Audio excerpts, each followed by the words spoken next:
Hello, everyone, and welcome to our first panel of the day for the Dallas Literary Festival. We're so glad that you're here with us to celebrate women talking to women. Our panel this morning is Let's Talk Woman to Woman, and it is moderated by Sarah Hepola in conversation with Deb Olin Unferth and Yxta Maya. Welcome, and we look forward to hearing everything you have to share. Hi, I'm going to take it from here then. As promised, I'm Sarah Hepola, and I'm going to be your host here. And so I'm going to do a short introduction to the two ladies with me. We'll do them one at a time. Yxta Maya Murray is the author of the recent novel, Art is Everything. Her other novels include The Good Girl's Guide to Getting Kidnapped, The King's Gold, an old world novel of adventure, and The Conquest, for which she won a Whiting Award. She's an art critic, and somehow she's also still a law professor who teaches at Loyola. And so, Yxta, I feel disembodied a little bit by Zoom. And so can you tell us where you are and what's around you? Just orient us into your world. I think you're muted though. So before you do that, would you unmute yourself? Yes, but she can't do that. So I'm gonna just speak for Yxta. This is, you know what? Zoom is like a silent movie. It's like a silent movie. There we go. There we go. Deb, wait. Okay, what I'm gonna do while you guys figure that out is I'm gonna go over to our other participant, Deb Olin Unferth, who is unmuted, I happen to know, because I see that on the screen. So before she speaks, I'm gonna tell you that Deb Olin Unferth is the author of the novel Barn 8, named a Best Book of 2020 by NPR, Slate, and Literary Hub. Her other novels include Minor Robberies, the novel Vacation, and the memoir Revolution, the Year I Fell in Love and Went to Join the War, which was a finalist for the National Book Critics Circle Award. She's a professor at the University of Texas. Deb, tell me that you can talk right now. I think I can talk. Are you there? Mm-hmm. Can you hear me? Good. I can. Will you tell us a little bit about where you are?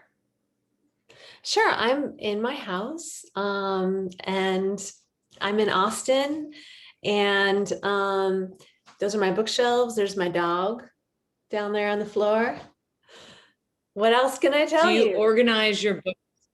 Do you organize your books according to anything, or are they just randomly in there? No, I have a very complicated system of organization. I have all the books that I have not read are not in this room. Only books that I read are in this room, that I have already finished are in this room. So that, while I'm working, because I write in here, and so while I'm working, I can get up and look at things. This is also now my classroom. So now if I want to recommend books to students, I can just walk over and pick a book off the shelf.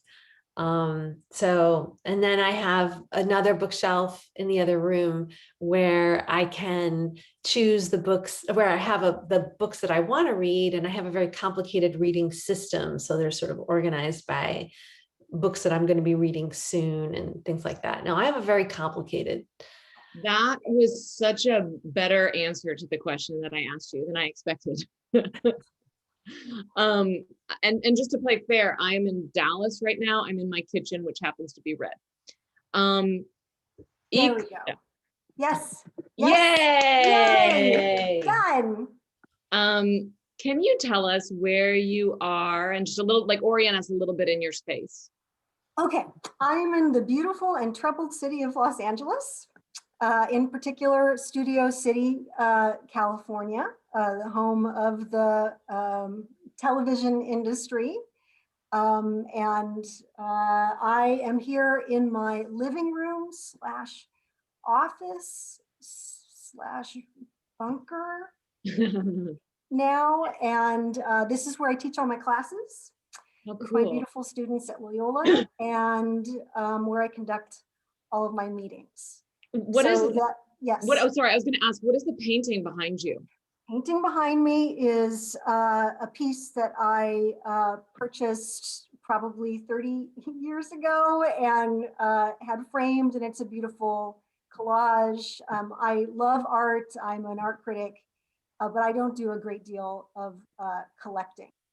But that is one of the pieces that I was able to obtain. Yeah, so I write downstairs in a second bedroom, like all of us, right? Just trying to find these spaces where we can get some quiet and get our work done.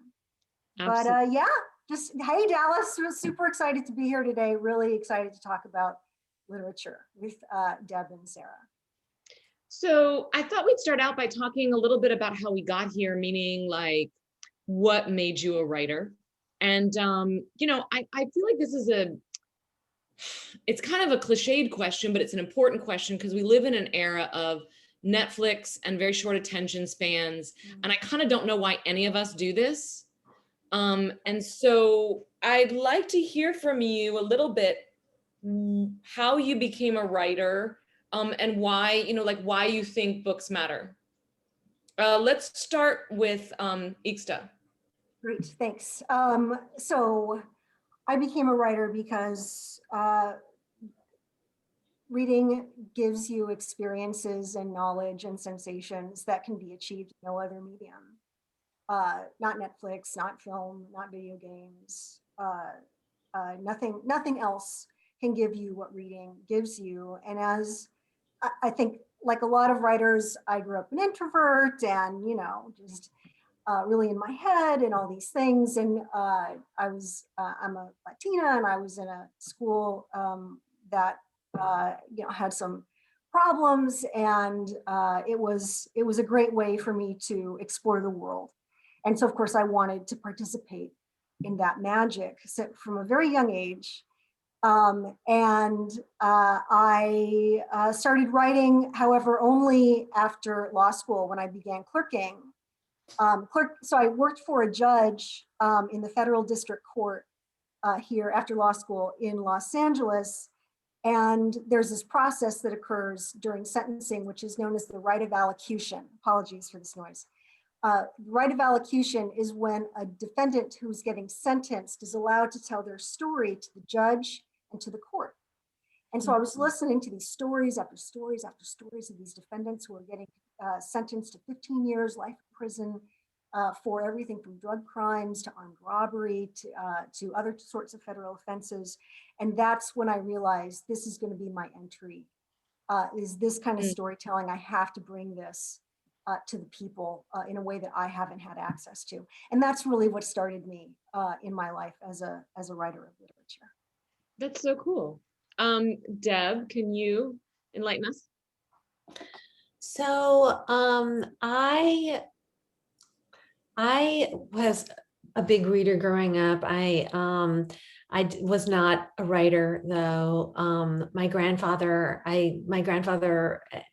had a house in Mexico and was there for many, many months out of the year. My grandmother lived there, and I would go and stay there with them and go to school there. And my grandfather had this big bookshelf full of books, and they were adult books, you know, and like Lolita and Proust and Call It Sleep, and, you know, and I would just sit and read them when I was really young, and didn't really understand what they were, but they felt very powerful. They felt like, even though I didn't really understand what was happening, and there was so much that I was missing, I just felt their wisdom and their immense understanding of the world and their immense like contribution. I could just feel it. And so just as I grew up, I just always read. And I studied philosophy in college. I did not study writing. I never wrote. And then when I was like 25, I met a guy in a bar, and he was like, I'm a writer. He was very cool. And he was like, what are you? And I'm like, oh, I'm a writer too. And I just said that to impress him. And then I had to write something to show him. And so then like, it was like, I sat down to write that one piece, and then forget the guy. That was it. I just always wanted to write, and have written ever since. But, you know, the thing is, like, the thing about writing for so long, I'm 52 now, so I've been writing all these years. And the thing about writing this many years is that like, it's got to constantly renew you change as a person, and the world changes, and the relationship between writing and the world changes, on what the role of literature is changing. So you have to constantly renew your reason why you're writing. It has to constantly, I mean, I've gone through so many valleys and then mountains, with this thing, and something that Yxta just said really struck me, because I felt, sorry, there's a storm coming. Yeah, storm coming. Something that really, I remember when I was in a real pit with my writing and feeling like I just didn't know if it was important anymore, because it felt there was all of this stuff about people don't read anymore. Everyone's watching Netflix, and this was back in 2010 or something. And so it was a long time ago. And I remember I was a professor at Wesleyan University in Connecticut, and they had this amazing prison program. And I taught in it. I decided to just teach a writing class and literature class in it. And I was so moved by what the stories meant to them, to even just reading stories and then writing their own stories, and just like the power of that experience for them just reinvigorated my love of writing and my understanding of just how important it is to be a writer. And I now run a prison creative writing program here in Texas. And as a direct result of that experience, of that sort of revelation of the continued importance of literature. Deb, your story is so beautiful, and it shows just this radiant spirit that you have. My story of the justice system and literature is different. I mean, I remember being in court. This is when I thought, I have to write this down. I have to make some kind of writing product out of this. I was sitting in court, and we had a big case, and it involved the shoot first bandit. And there was this guy who was running around Los Angeles in the late 80s and the 90s, and he would rob banks. And his technology for robbing banks was to go into a bank and then shoot. The first thing he would do was shoot at the ceiling so that everybody would become pacified. And so, and he robbed, I think, like 8 or 9 banks in the Los Angeles area. And then, so there he was for his right of allocution. And what you're supposed to do during the right of allocution is beg for mercy, right? And say how sorry you are and how terrible it was, this thing that you did, and so on and so forth. And instead, this man stood up and started to call for the destruction of the United States. And he's Latino, and he was talking about the legacy of warfare and exploitation and colonialism. And I was just sitting there just mesmerized, and I looked around at the courtroom, and everybody was just, their jaw was dropped. And I just thought, this guy isn't, like, he's going to go to jail for the rest of his life, but he can tell a story. And there's definitely something here, just the magnetic appeal of a good story as it connected to real world experience and questions of social justice. That was when I first encountered really that drug. But your story is like, yeah, I'm helping all these people, and they're so. Deb, your story is just so beautiful. Yeah, so that's well said. And, both of your answers actually spoke to something that I think is really important, which is the ways that we're all writers, we're all storytellers, even when we're not necessarily professional writers. Mm-hmm. But Deb spoke of something that I wanted to get back to, which is this pit of despair feeling. This thing that I think that those of us who do decide to throw our lot in with this way of life, it's almost an inevitable passage.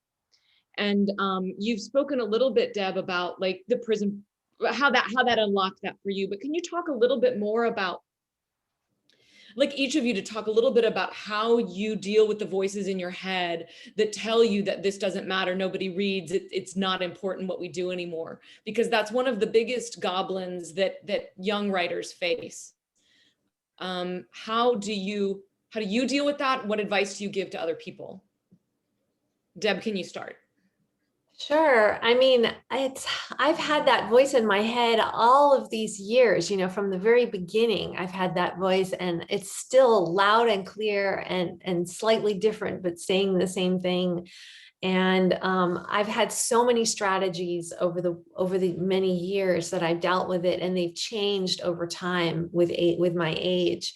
In the early days, I would keep a notebook next to whatever it was I was working on, and I would just write the complaint into the notebook. I would just write, this is so stupid. Nobody cares. Nobody wants to read your dumb work. I would just write it right in there and then it would just be like, it would just be over there. And then I would just get back to work. So I had verbalized it, I'd written it, and then I'd get back to work, and then like after a book tour, it's always really hard to get back into work after a book tour because book tours are hard and tiring. So I would just write in there, nobody's at your bookstore reading. And, I would just write it right in there until I had this kind of hilarious notebook full of these things. And that really helped. And then another thing, I know a lot of people keep like lists of great successes that they've had, by their, like inspiring quotes and things like that. And I have the opposite,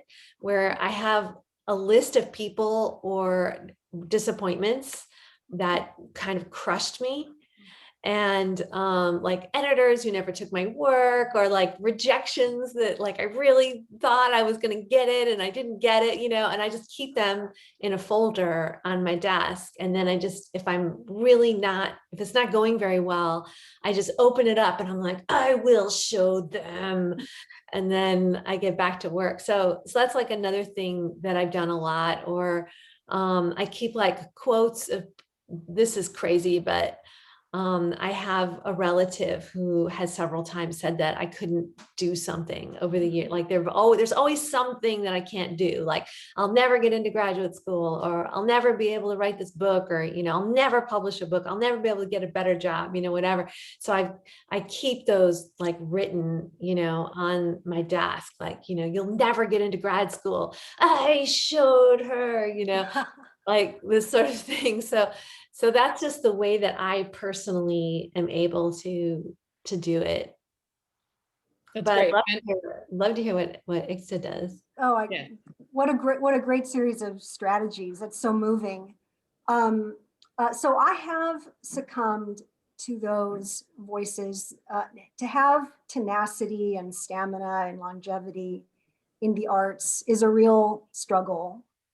I think, Sarah, you framed the question for artists or writers starting out, and the censorship that exists at that stage of the career.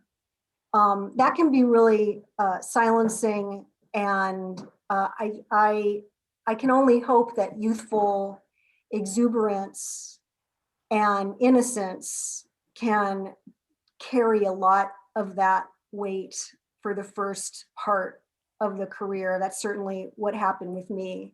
You do need at that stage some confirmation, I think. Not everybody does, but I did. I needed some confirmation of my skills. But then later it became more difficult. So a midlife writer, a writer in there, I'm 52 as well.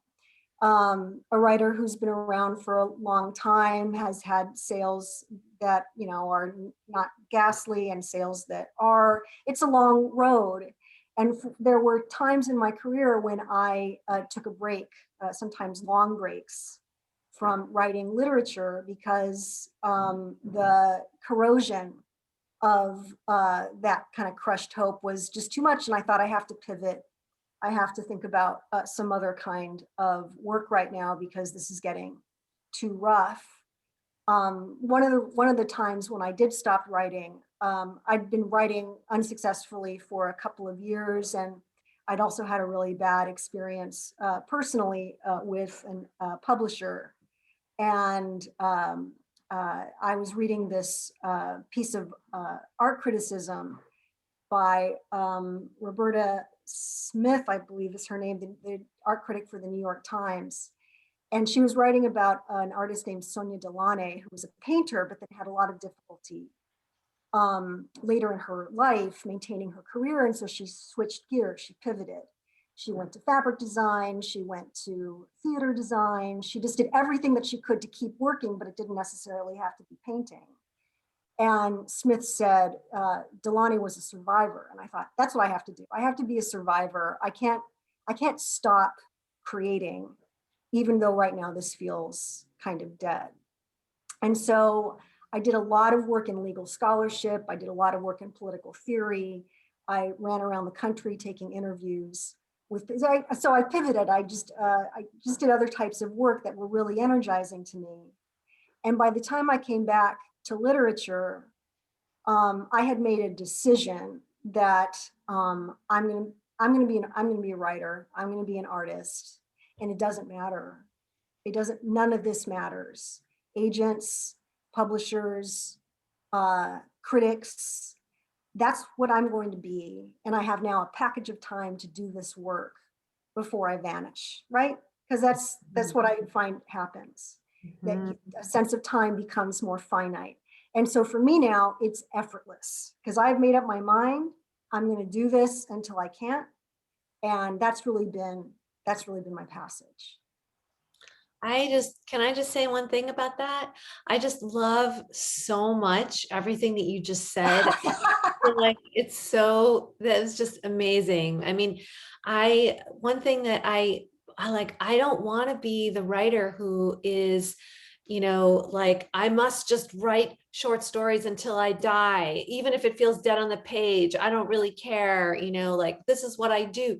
I don't want to do that. I want to be flexible. I want, like, if I feel like it's time for a pivot, like that I'm supposed to just do something else for a while, like just, for example, focus on the prison program, which I did really hard for a couple of years, like, that's fine. That's good. That's great. Like, we need to, like, grow and change and embrace where we are and, explore different things.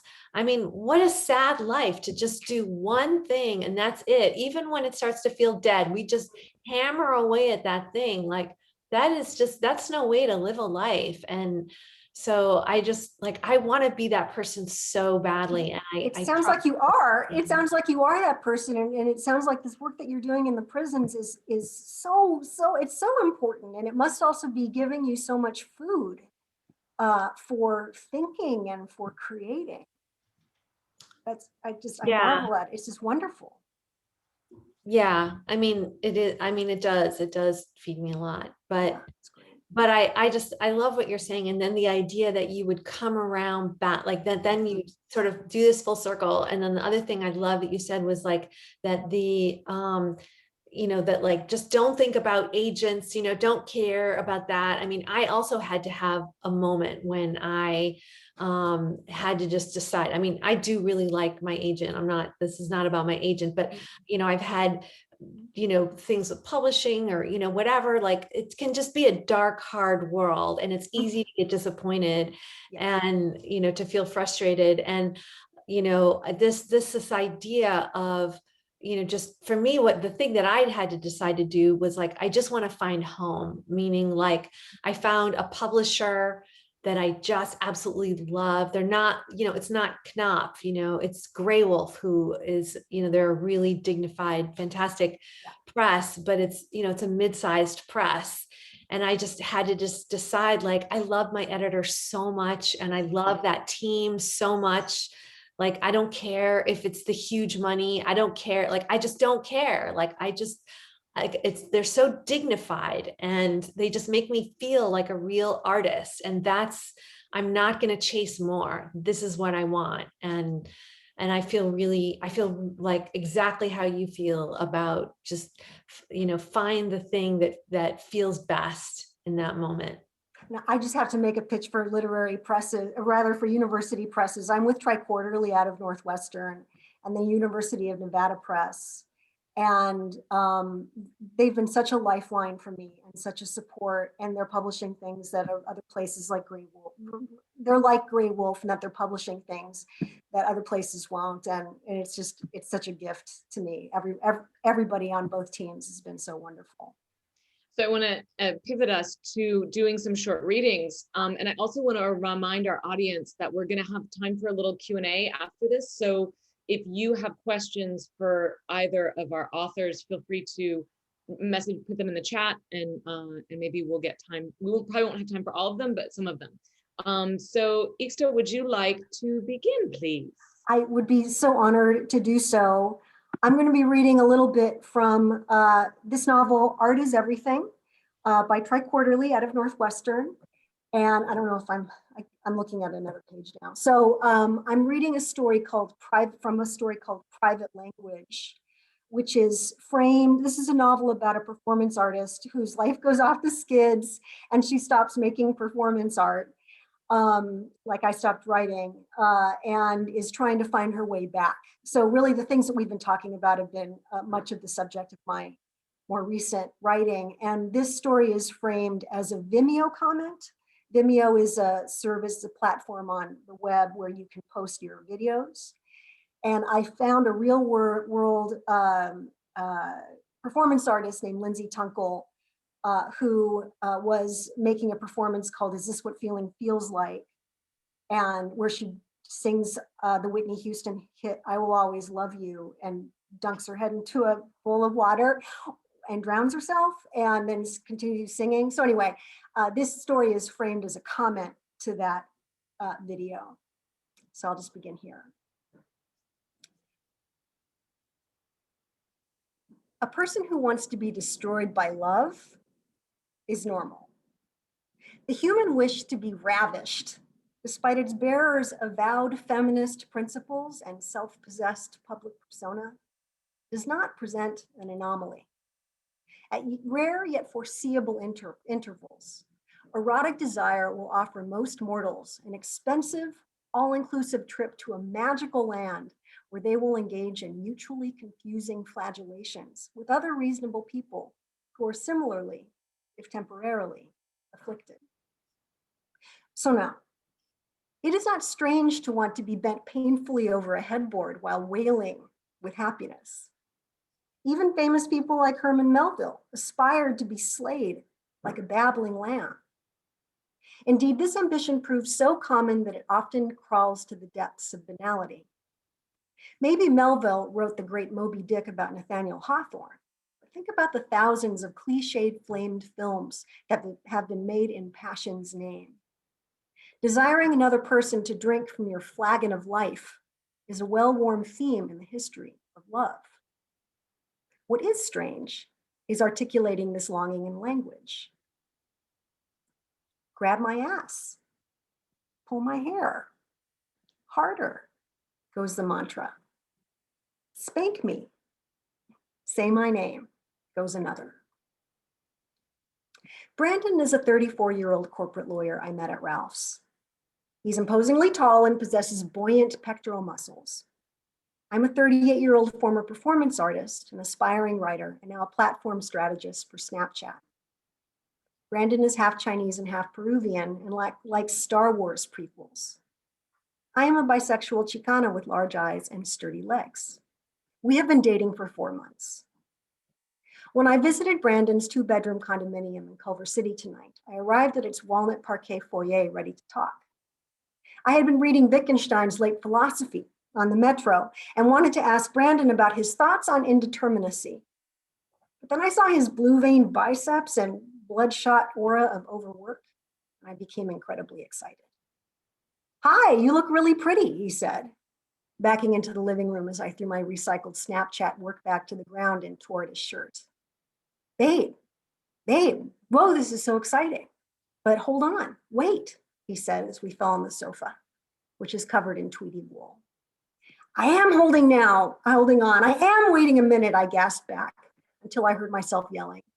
Take me now, you monster. Love me like a stevedore. Make me beg. Oh my God, Brandon said. Okay. I think I love Brandon a lot. And that's the reading. That was fantastic. I love that. That was so beautiful. Thank you. Thank you. I'm so excited to hear from you. You read from your amazing book, Deb. Should I read now? Yeah. Okay. All right. So my book that I'm going to read from, Barn 8, which is my latest novel.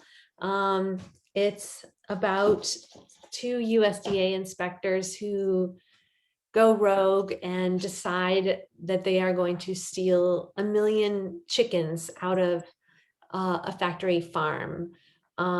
It's kind of about factory farming, the book. So I'm just going to read the opening. I'm going to read the prologue, which is 1 paragraph, and then I'm going to read the first page or so of the story. Prologue. A nest built of 14-gauge galvanized wire mesh, 25,000 water nipples, a moss of dander and feed. 6 miles of feed trough runs down rows, up columns. Staggered tiers rise 10 feet high into the shape of the letter A, the universal symbol for mountain. Wooden rafters, plywood walkways, darkness, sudden light. 300,000 prehistoric eyes blinking, the entire apparatus ticking and whirring and clanking like a doomsday machine. Above it, the purr, coo, and song of 100,000, 50,000 birds at dawn. Chapter 1. The moment Janie stepped off the bus, she suspected her error.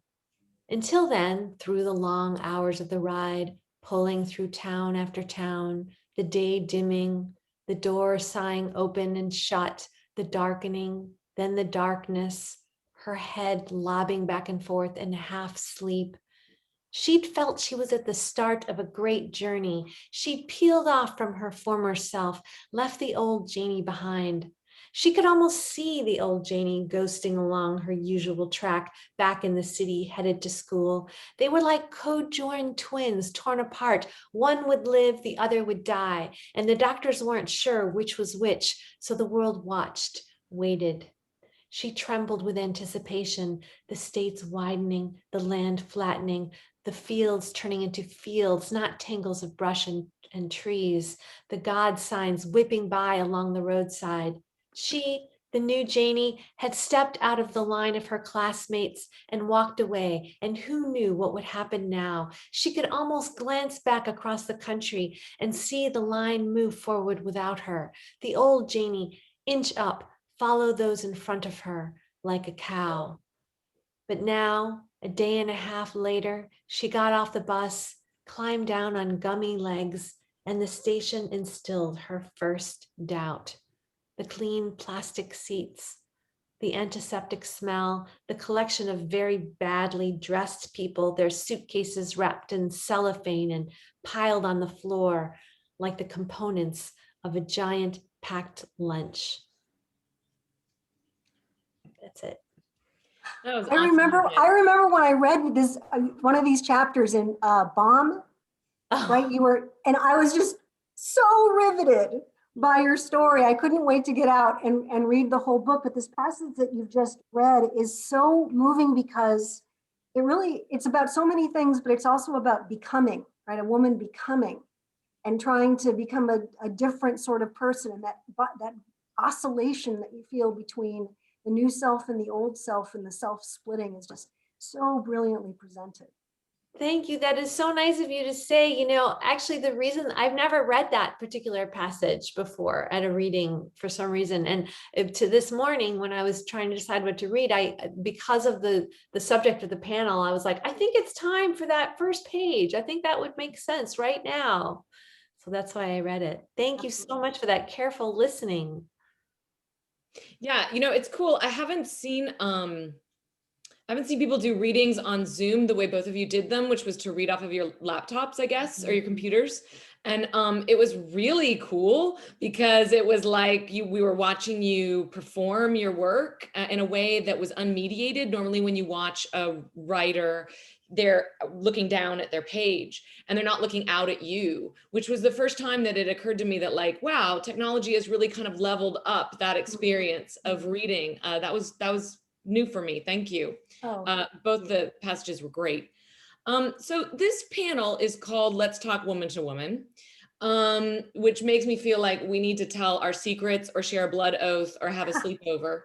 But in lieu of those things, can we maybe talk a little bit about what you think is important about women's voices, but also maybe some of the women that helped you find your own voice? Who were the female artists that inspired you?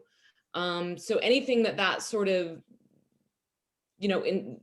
brings up for you. Why don't we start, Yxta, with you? Well, I have to say that I first read Toni Morrison in high school, and her voice was so different for me, and what she was able to, I mean, we all know this, right? So Toni Morrison is not an obscure name. A lot of us have read very deeply of her work. But I have to say that her achievement on the page, in the way she also reflected a style of thinking. For example, in Beloved, if you read it, I teach a law and literature class. So I've now read Beloved 30 times. And she's able to document a way of moving through the world that I won't partake in gender essentialism and say that it is a woman's way of thinking, because I think that we've been woken up to the fact that the binary is a real problem. But she exhibited and again documented a way of thinking that I identified with, which is the way in which memory floods the present moment and really calls into question linear time.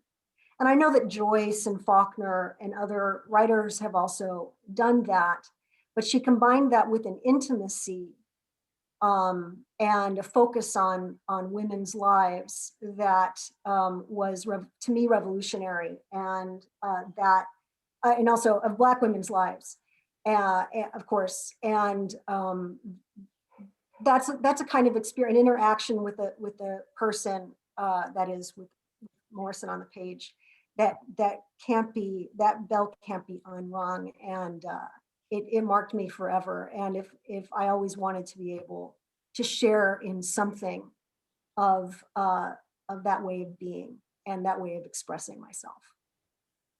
Awesome, thank you. Deb? I love that you said Toni Morrison, because I immediately, when she asked that question, I immediately also thought of Toni Morrison. And I'm going to talk about a different book. I loved Beloved so much. It's, of course, spectacular. The book by her that really changed. Oh, am I frozen? You were. People are looking at me funny. You were for a second, but you're good now. Oh, okay. The book of hers that really just changed my whole way of thinking about literature was Jazz. If anyone's read that one. And I love that book so much. And the thing that I'm thinking about right now when you asked that question was, so at the beginning of the book, it's like a kind of like a Southern Gothic kind of tone, and you know that someone's going to die by the end of the book, and so you're reading through the whole book and you're like, oh my God, she's going to die. When is she going to die? And like their lives are going to be ruined. That all of their lives are going to be destroyed. And if anyone has not read the book and wants to, like, mute now for the 20 seconds, because I'm going to give away the ending. And then at the end of the book, like you're like 20 pages toward the end and you're like, when is the person going to die? And then the writer says, you know what? She doesn't die. All along, I thought that she was going to die, but that's just not what happened. You know, people surprise me. And actually it turns out that it's the book that's talking. So she's like, people surprise me. It turned out and their lives were not destroyed. They made it work. Like they figured it out, you know, like it was a miracle.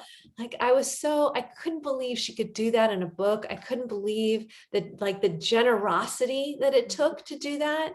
The gall, and she didn't go back and revise out, you know, like it was insane that she had done that. And it was like, God, you can do anything with literature, absolutely anything.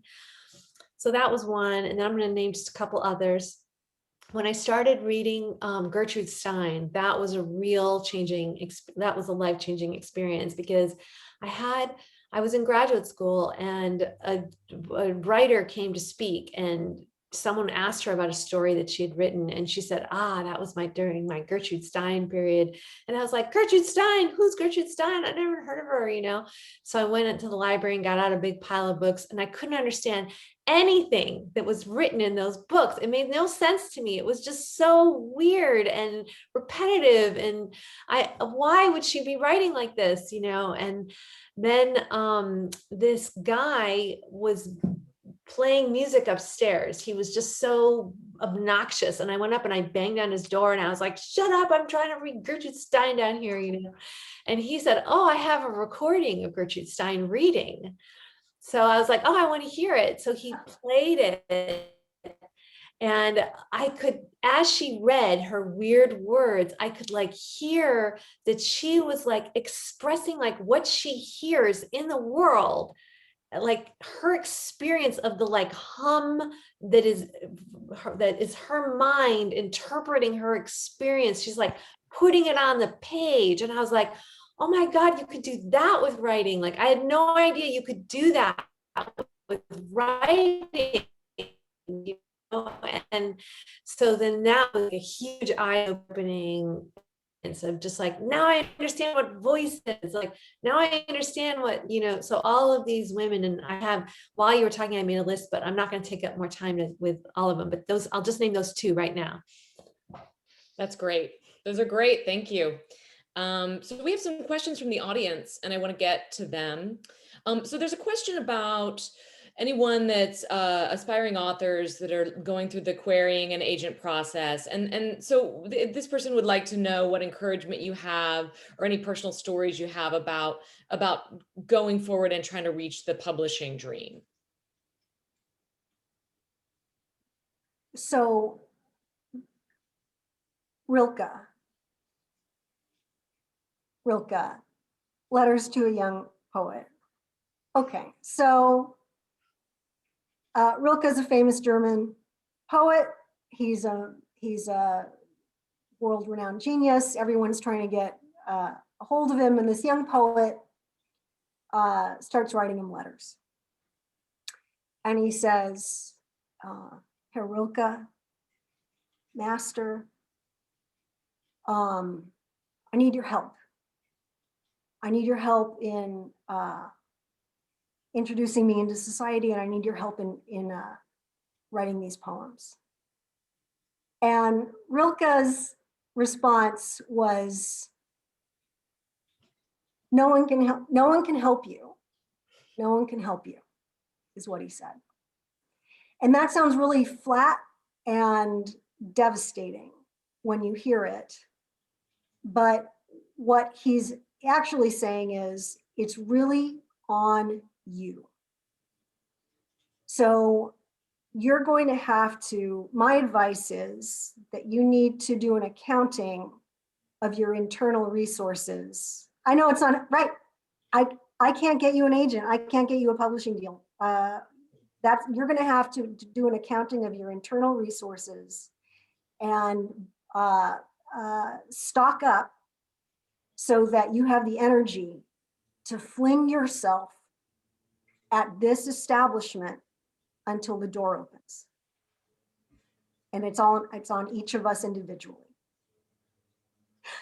That's my, great. I'm glad I could help you. I love that. I love that tough love answer. That is so great, because like That's like the most frequent question that I ever get is that question. And that's such a great answer, because it really is kind of true. Like, you can give someone this sort of the how-tos of, like where to find the names of agents or whatever, but that's, ultimately it's just going to be, you're going to get so much rejection, and it never ever ends. I had a friend who once said to me, first the stories get rejected, then the book gets rejected, then the agents, dump you, then the bad reviews start coming in, like the rejection never ever ends. So it's got to be about something else. It has to just be like, I have this vision, I believe in this thing, and I'm full of self-doubt, but I'm full of doubt about everything. So I'm, so I also believe in myself as much as I doubt myself. And it's got to be like, it's about the art, and like, just like deep belief in the art, and never, ever giving up in that regard. I mean, the one thing that I will say, that is the one piece of comfort that I will give, is that I think the first book is the hardest one to get accepted.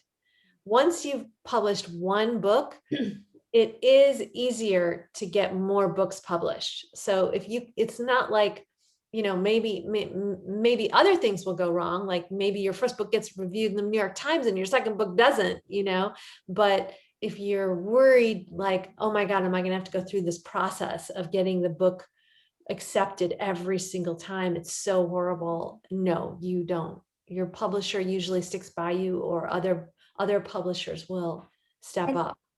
Tori Peters, who just came out with Detransition Baby, which is a huge hit and is a wonderful, wonderful work.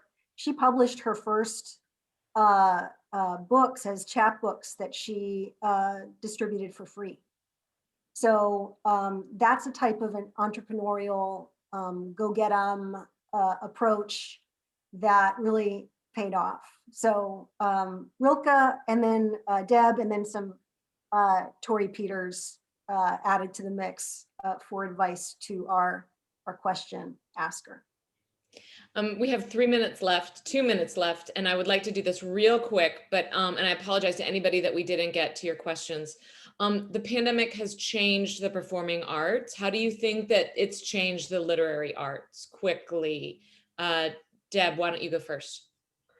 Oh, I mean, I don't know how much it really has, because we can still read, and I feel like people are reading more. Like, I mean, I know I've read way more in the last year than I had in the years previous to that.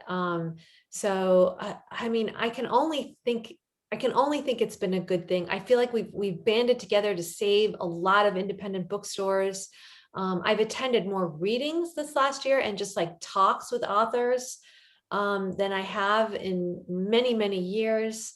And now I will be quiet. So I think the changes to the literary arts are going to be seen within the next decade. In terms of US letters, we've had to face our own history and our own status as a fragile nation. Our fragility is such that I did not myself understand until I saw the nurses wearing garbage bags and trying to not get killed by COVID, while also trying to get their hands on ventilators for dying patients.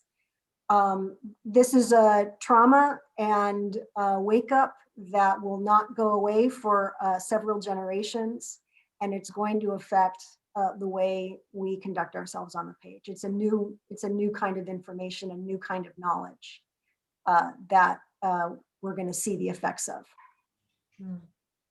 All right. Thank you both so much for sharing your wisdom, your art, your spirit, and thanks for everybody coming. And we'll kick it over to Lori again. Yes, thank you so much. This was such an invigorating, wonderful panel. And thank you everyone for coming. And don't forget, our next two panels are Chaos and the Culture, a poetry panel, and sharing stories of change, resilience, and resistance with our children and youth. We hope to see you soon. Thank you again. Thank you, Everybody everyone. virtually applauding. Thank you, everyone. Thank you, everyone who came. Thank you, Sarah and Deb and Lori. Thank you so much to everyone. This was so fun and beautiful. Thank you.